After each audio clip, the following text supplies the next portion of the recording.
Hey DM, do we level up?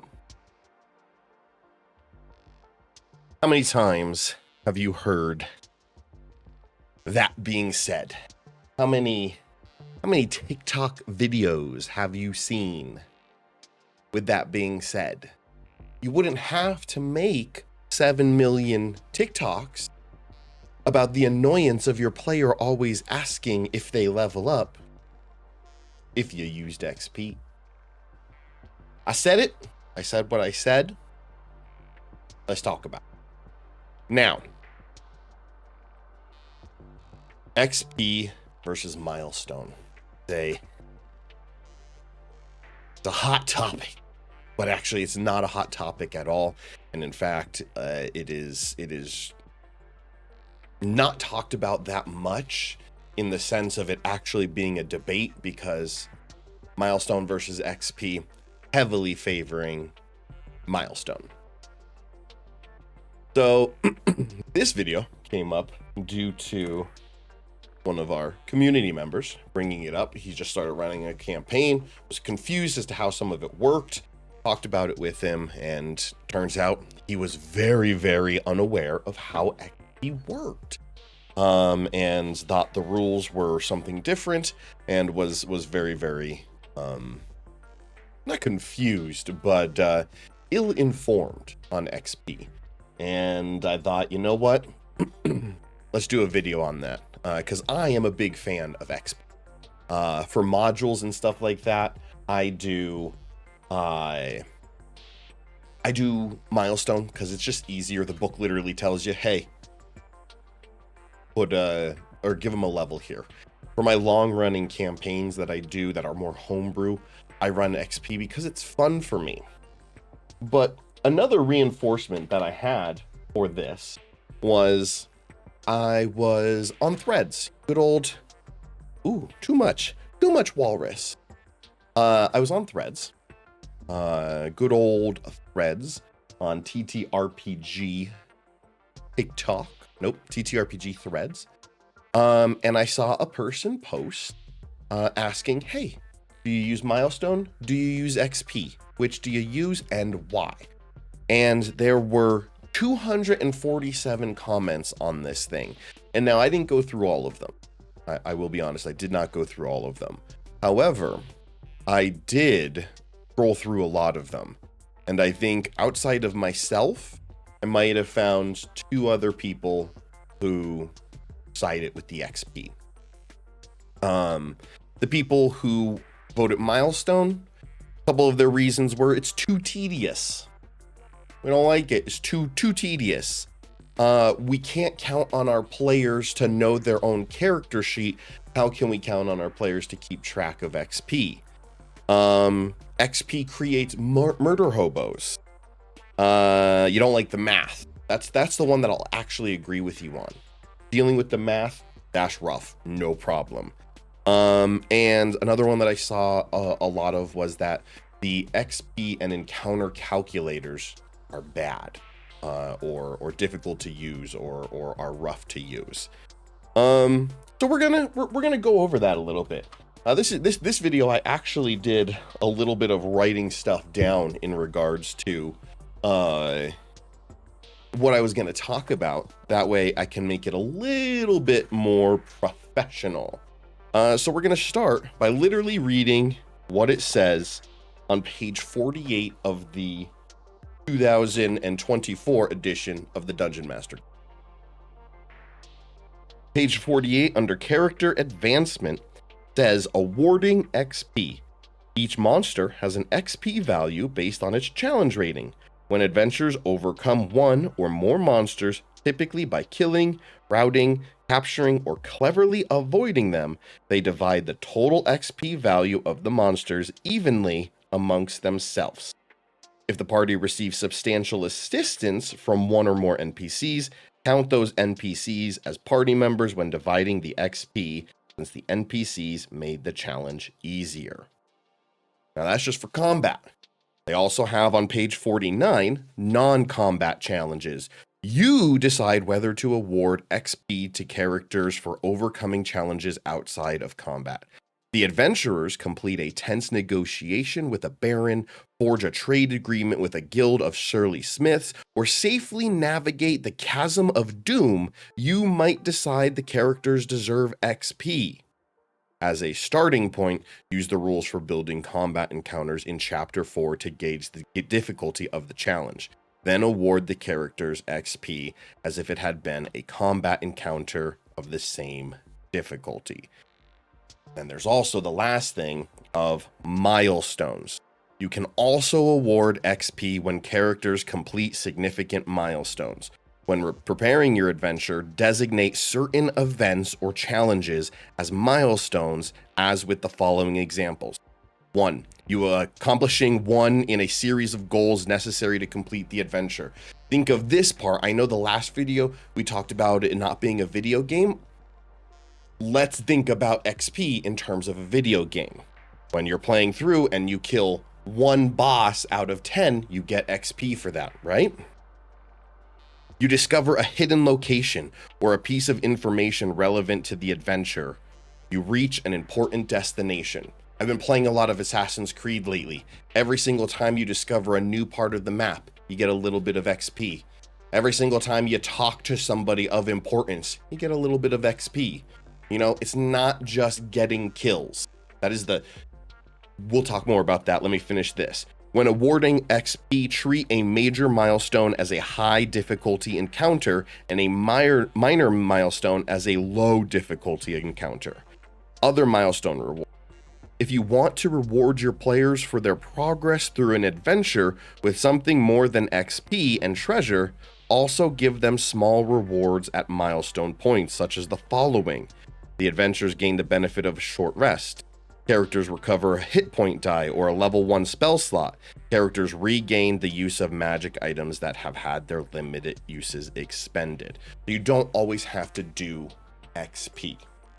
Now, we're going to talk about some of that stuff here, and we're also going to talk about some of the arguments against it. And then we're also going to talk about how I do XP in hopes to help you in regards to how you do things. So first, let's talk about the arguments against XP. As I always say in my videos, look, just because I'm arguing for it does not mean you need to use it. If you don't like XP, that's perfectly fine. I understand. I get it. It is perfectly acceptable to not like XP. I don't fault you for that. Milestone is easy. Here you go. Congratulations, you leveled up. Great. However, too tedious. Too tedious for who? Technically, I can understand the argument of, ooh, I'm already building this massive campaign. I'm doing all of this work. I'm keeping track of all of these stats and stuff like that. I don't want another number, and that's perfectly fine. That's acceptable. However, I want you, for now, we're just going to talk combat XP, okay? Let's just talk combat XP. Number one, as a DM, I think whether you're running this campaign online, in person, you should have a notebook or a notepad always handy. Always have a notebook right next to you, a notepad open up on your computer. Quick click, write some stuff, done. I want you, though, as a DM, to think about how much downtime you actually have in your games. Now, if it's a heavy narrative session, you might not have as much downtime. You're constantly talking as NPCs, or you're describing scenes, or you're going through the world. However, if you like to let your players do their thing, how often do you allow your players to roleplay amongst themselves when you're just sitting there doing nothing? Perfect time to write some stuff down. Hey, they just did the thing. Put a little mark there. Hey, they just said this. Put a little mark there. And in combat, how often do your players not know what they're doing on their turn. So you've got 7 minutes for your spellcaster to flip through their spell book and figure out what they want to do before they actually take your turn. That's a perfect time for you to go and write some stuff down. And that's what you should be doing. If you are keeping track of XP, one, you should already know, okay, this party is fighting 5 goblins. These goblins we're going to have this much XP. For the sake of this argument, we're not going to use actual stats, but we're just going to say these goblins, 15 XP. We're going to fight 5 of them. You already know that this is an easy encounter. You already know that your party is going to win this, right? Or at least you should. So you should already know your party is going to receive 75 XP on a base level from this encounter. You can write it down. Players killed 4 of them. Players killed 1, 2, 3. Tally. 1, 2, 3, 4, 5. Nice and easy. Second, can't count on players to keep track. It's not your player's job to keep track. Your job as the DM, which I know, more work that the DM has to do. Here's how I do it. My players, at least some of my players, genuinely like it, I think. I will keep a tally as the game is going on, as the session is going on. I'll write some things down of what I'm doing. And then at the end, after our session is over, when we have our cooldown, our aftercare, is when I say, okay, this is how much XP you guys all got. Some of them will want the breakdown. You killed X amount of things, you discovered this, you discovered that. Some people just want the total number, and that's okay. By doing this and having this little moment set aside at the end of the game, it's a little bit more of a reward of, hey, great session, guys. You guys did so much. It also gives you an opportunity as a DM to appreciate what your players did. Hey, you had an awesome role play session. You guys, great roles. You successfully persuaded this guy to do this thing. Gave you some XP for that because that was awesome. Keep it up. Yeah, you guys killed a lot of things. Great. But it also gives you a chance to reflect on the episode and reward your players for the things that they do specifically. And it's a nice way to give that spotlight to your players to be like, hey, I know you didn't get any kills this episode, and you might have only dealt 5 damage.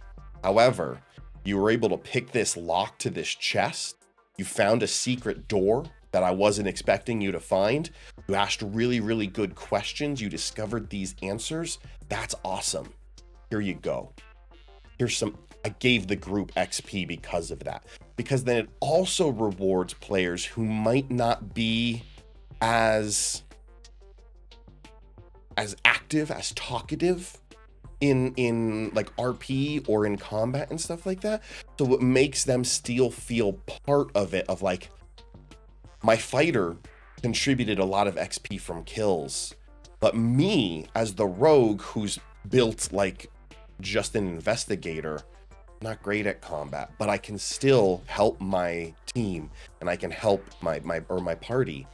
And it's a really, really good way to give voices and rewards to everybody.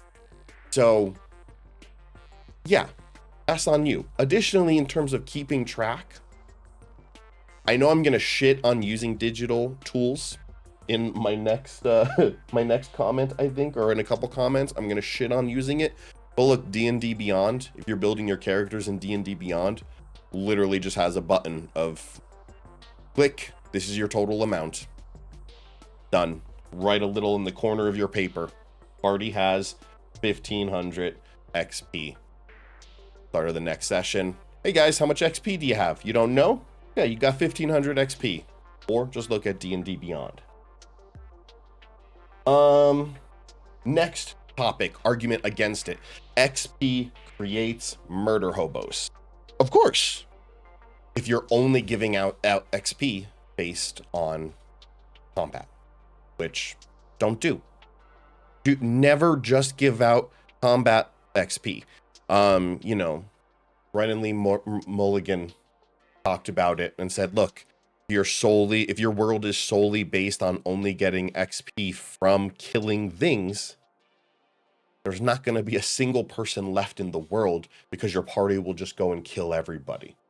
So in order to do that, you have to give XP for avoiding fights.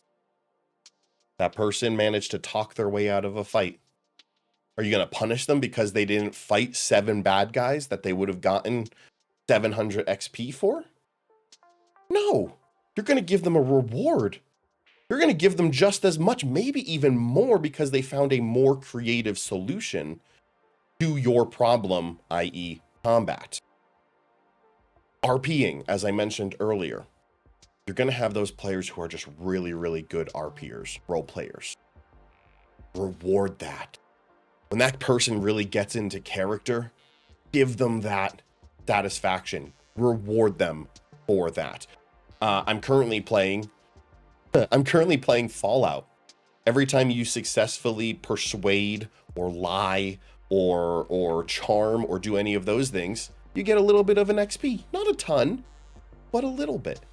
So it's just something you could be like, huh, good job. Like you successfully lied about, you know, this thing. Oh, you successfully stole this thing. You successfully, you know, use skill checks as a way to grant people XP. Reward people for what they're good at. So by doing that, it's then going to not only, or it should not only rewire your players' brains in regards to, oh, we got to kill everything. It might give them the ability to start thinking of other strategies of, hey, maybe we don't go in guns blazing into this fight. Let's see if we can talk them out of it. Let's see, because we're still getting the reward. There's a little bit of metagaming involved there, but you're still getting that reward. And as I mentioned earlier, the ability to, in post game, congratulate and hand these people XP. It's really, really, really nice. And it's a good ego boost for your players. Keep on doing what they're doing. And as I said, it's a good way for your DMs are always, or not, they're not always saying, but like, we're always saying, hey, thank your DMs for running the game. This is a fun way to be able to thank your players for playing in your game. You get XP just by showing up. The fourth topic, think of math. I'm not going to argue that one because you're absolutely right. That one is the one truly valid, no argument at all. If you don't like math, don't do XP. That's perfectly fine. No arguments there. And the last one was XP and encounter calculator is bad. Look, I don't expect everybody and their cousin to know every single rule in this. But I know it's 2025, and I know we have a lot of tools at our disposal. And a lot of these tools make our lives easier. However, some of these tools that make our life easier leads us to not reading things. If you're saying that the XP and encounter calculators are bad, read the DM's guide. There are multiple sections about setting up your own encounters. Yes, it's a little bit more work, but now you have knowledge that you can just do it without needing to really, really think about it. The first few times, yes, it's going to be difficult, but eventually you'll just be able to know, this is great. I can do it this way. Not a problem. Read the book, learn the rules. It's okay. Learning rules is good. I know you want to be a rule of cool person, but rule of cool is not an excuse to not know the rules. Should still learn things. Learning is good. We're going to talk more in another episode about building an encounter, and we'll actually go over these things, at least how I build an encounter. You do what you need to do, as we always say, but we're going to do another video some other time about actually building encounters. Now, I'm sure there's other arguments against using XP. You just don't like it, whatever. Your arguments are always valid. Don't use XP, that's fine. However, here's what I do, okay? So, I already talked about rewarding the XP at the end of the game. End of the session, reward XP. Keep track of XP during initiative. Those players just killed it. Done, done, done. This is, again, always have a notebook handy. I know in the world of the internet and digital tools, it's very, very easy to just roll 20, already killed that character for me, I don't need to do anything. You're right. But now you're disconnecting yourself from something that could be very fun to do as a DM. Keep a notebook handy, keep a notepad handy on your computer, whatever. Keep track of it there. Things that I do though in regards to rewarding XP. Obviously, yes, combat. Party kills a party of 4 blooms. Let's say that they are worth 10 XP.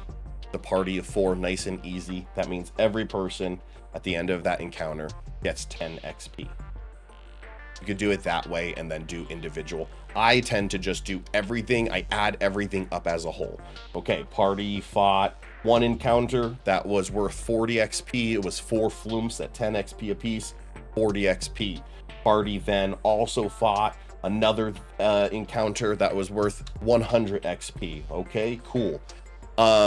I like to keep track of natural 20s, and I reward people, or I reward the group for natural 20s. I don't give them a ton. I do level them up a little bit. As like you go through the game, I'll give you a natural 20 at level 20 might get you a little bit more XP than a natural 20 at level 1, obviously. But let's say, hey, you got your group got 5. So we're going to give you 50 XP, 10 XP for every natural 20 that you guys got. Not just in combat, just the whole session, 5 natural 20s. Trying to hold a pen with walrus hands, a little weird. Session XP. A lot of people will argue that XP, because it makes it too tedious, it takes too long to level up. And that's valid. Once you get into those higher levels, it takes a long time to level up to the next. So like, unless you're constantly throwing god tier encounters at them, leveling up is going to be difficult. But on the same hand, I asked a question on Threads of how many of all of the games that you have ever played of D&D or level 1 to level 20 systems, how many times have you gotten to level 16 or above? Dude, I think it was 14 or above. Barely any. Barely any. So ultimately, you don't even really have to worry about those high levels, because traditionally, most games won't go that high. So you're really looking at level 1 through 12, 1 through 14. Which, don't get me wrong, it could still be a slog. So start giving a base level of just session XP. Hey, you guys showed up. Here's 10 XP because you're level 1. At level 2, you're getting 20. But you can play around with that. You can figure out how fast you want to move this session, right? You know, you can still technically be doing milestone in regards to XP. You don't have to be solely XP or solely milestone. I like to look at calculating levels. There's 3 different ways that you can do it. Technically 4. There are 4 different ways. There's solely milestone. All we care about, hey, we've played 4 sessions, get a level. 4 more sessions, get a level. Whatever. It doesn't matter what you do in that time, get a level. There's solely XP. Buy the book. Don't give any bonuses. Only for encounters and challenges and shit like that.